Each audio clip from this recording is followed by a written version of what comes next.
प्यारे बच्चों, उत्तर प्रदेश बेसिक शिक्षा परिषद के अंतर्गत जो पाठ्यपुस्तकें आपके प्राथमिक विद्यालयों में पढ़ाई जाती हैं, उन पुस्तकों में से आज हम आपके लिए लेकर आए हैं कक्षा 4 की हमारा प्रवेश।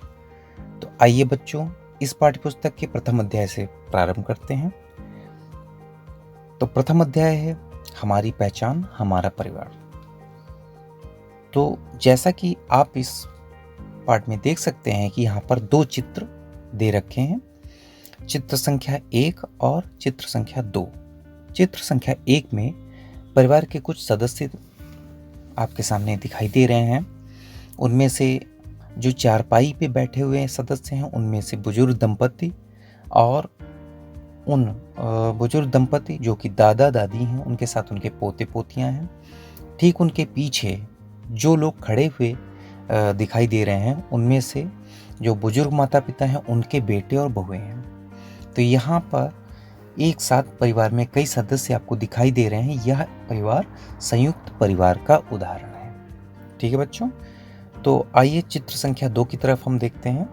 चित्र संख्या 2 में जो परिवार दे रखा है आपके सामने, इसमें माता पिता और उनके साथ उनके 2 बच्चे दिखाई दे रहे हैं। यह परिवार जो है एकाकी परिवार का उदाहरण है। तो आपने दोनों परिवारों में देखा कि चित्र संख्या 1 में जो परिवार है उसमें अधिक सदस्य हैं और चित्र संख्या 2 में जो परिवार है उसमें कम सदस्य हैं। तो संयुक्त परिवार में सदस्यों की संख्या अधिक होती है और जो एकाकी परिवार है उसमें सदस्यों की संख्या कम होती है। ठीक है बच्चों, आगे हम देखते हैं अंकिता के बारे में जो लिखा हुआ है। चित्र संख्या 3 में आपने देखा है कि कुछ सदस्य खेतों में काम कर रहे हैं, जिसके नीचे लिखा हुआ है मिलजुल कर काम करना। ठीक है, हम देखते हैं अंकिता के बारे में पढ़ते हैं। अंकिता अपने परिवार के साथ मझवारा गांव में रहती है। उसके परिवार में है दादा दादी, माता पिता, चाचा चाची, चचेरा भाई अंशु व चचेरी बहन सुधा। सभी लोग एक ही घर में रहते हैं।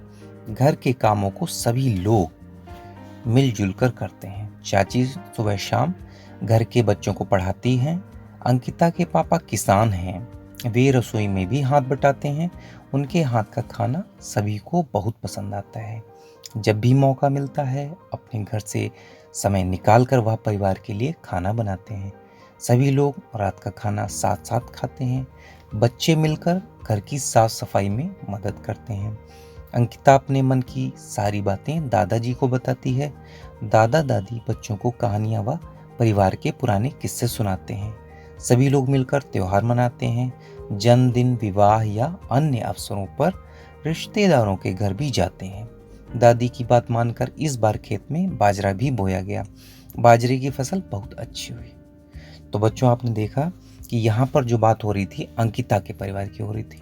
अंकिता के परिवार में कई सदस्य हैं, दादा दादी, चाचा चाची और उनके भी बच्चे।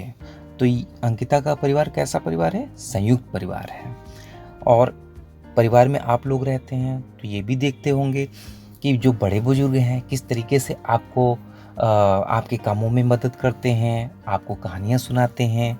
और कोई भी बात होती है, कहीं पर आपको कोई समस्या आती है तो वो उसमें सहायता करते हैं, आपकी मदद करते हैं। और साथ ही आपके मनोरंजन के लिए आपके दादा दादी कहानियाँ भी सुनाते हैं।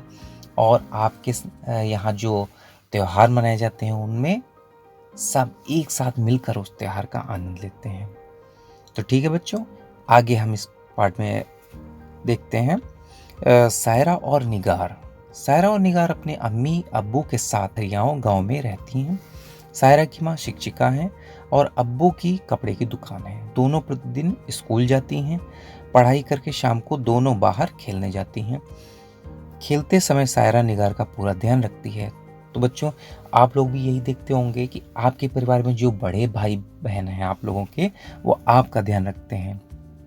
और जो आपसे छोटे बच्चे, आपसे छोटे भाई बहन हैं, उनका आप लोग ध्यान रखते हैं। ठीक है, तो इसी तरीके से इसमें सायरा और निगार के बारे में भी इस कहानी में दे रखा है। अब्बू के घर लौटने पर सभी दिन भर की बातें करते हैं। रात में साथ साथ खाना खाते हैं। घर के कामों में सभी एक दूसरे का हाथ बटाते हैं।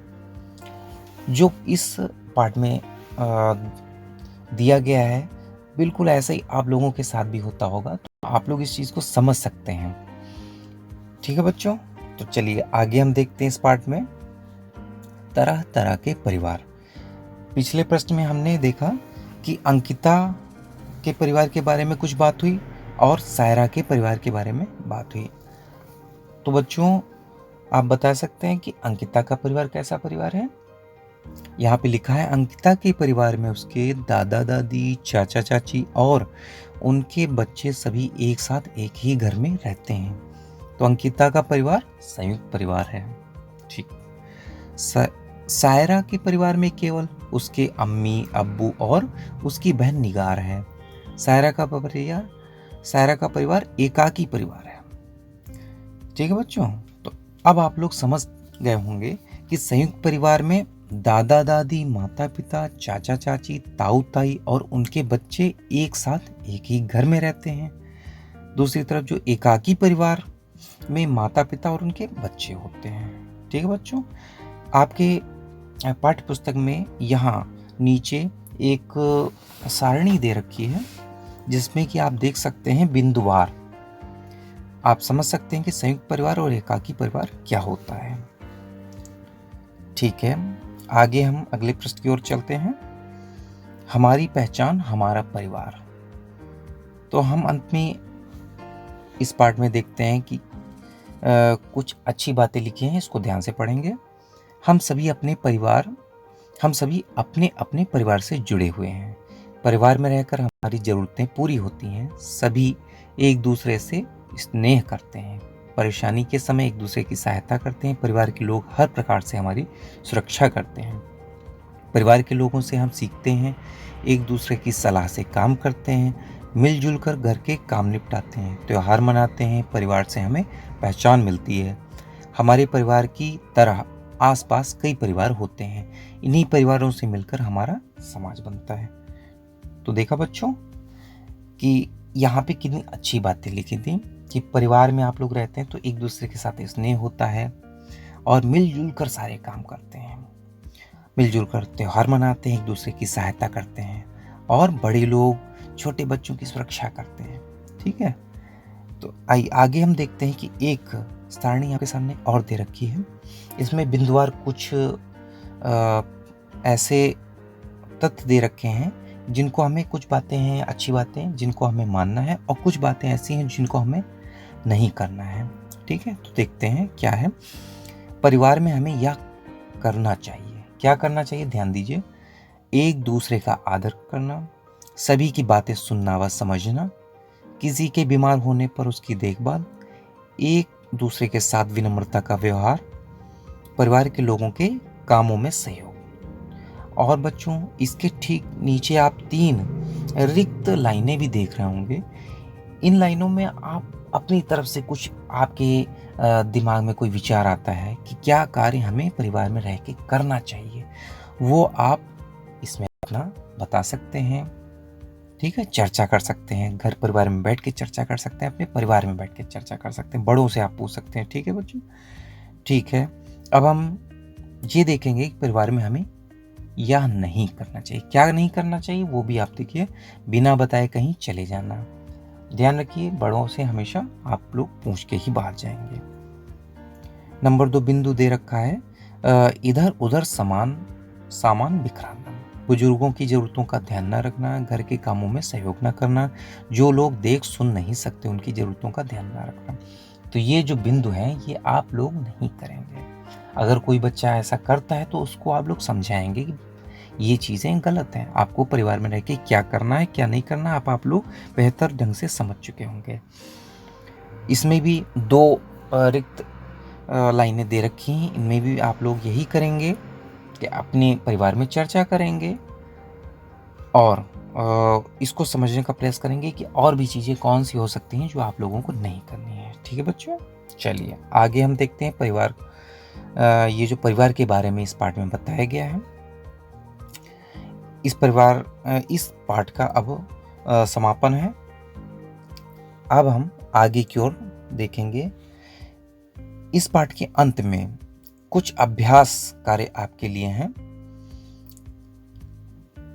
तो अब आप लोग अच्छी तरह से इस पार्ट में समझ चुके होंगे कि संयुक्त परिवार क्या है, एकाकी परिवार क्या है, उसमें संयुक्त परिवार में कौन-कौन से सदस्य होते हैं, एकाकी परिवार में कौन-कौन से सदस्य होते हैं और दोनों में एक बात जो है सामान्य रूप से मिलती है, जो कि एक दूसरे की सहयोग भावना है, बड़ों का आदर करना है, ये परिवार का एक गुण होता है। ठीक है? तो आप अपने आप ये अभ्यास कार्य करेंगे, करने का प्रयास करेंगे। अगर कुछ नहीं समझ में आता है तो आप इस वीडियो को बैक करके फिर से सुनेंगे, तो आपको ये सारे प्रश्न उत्तर और इसमें नंबर 2 में अंतर स्पष्ट करिए, संयुक्त परिवार, एकाकी परिवार, इन सभी का आप जो है हल कर लेंगे। और इन प्रश्नों को आपको कैसे करना है, नहीं समझ में आता है, बड़ों से आप राय ले सकते हैं और इस वीडियो को एक बार पुनः पीछे से शुरुआत करके आप फिर से समझ के इन प्रश्नों का उत्तर दे सकते हैं। सही और गलत जो कथन दे रखे हैं उनमें आप फर्क कर सकते हैं कि कौन सा कथन सत्य है, कौन सा असत्य है। ठीक है बच्चों, इसमें अगले पृष्ठ में भी कुछ आपके सामने दे रखा है अभ्यासकार, इसको भी आप अपने हिसाब से, अपने बुद्धि के हिसाब से करने का प्रयास करेंगे और आशा करता हूँ कि आपको यह वीडियो पसंद आया होगा। अगर आपके सामने फिर भी कोई समस्या होती है तो आप कमेंट में इसको लिख सकते हैं और आपको इसके लिए ज़रूर उत्तर दिया जाएगा कि आपकी समस्या आती है तो उसको सुलझाया जाएगा। ठीक है, अगली वीडियो में फिर से मिलेंगे एक नए अध्याय के साथ। तब तक के लिए धन्यवाद।